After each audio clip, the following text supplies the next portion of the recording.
পাশাঙ্কুশা একাদশীর সঙ্গে একটি বিশেষ পুরাণ কথা গল্প জড়িয়ে আছে।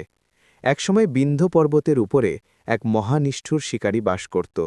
তার নাম ছিল কৃতবর্মা। কিছু পুরাণে অন্য নামও পাওয়া যায়।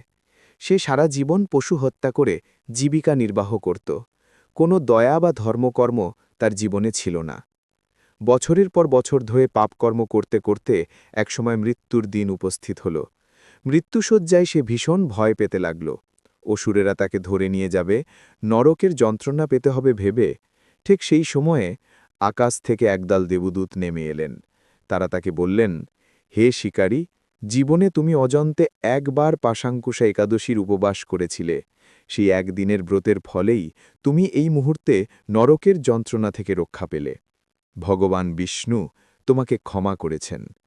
এমনকি মৃত্যুর পর তাকে বিষ্ণুলোকে নিয়ে যাওয়া হল, যেখানে সে চিরশান্তি লাভ করল।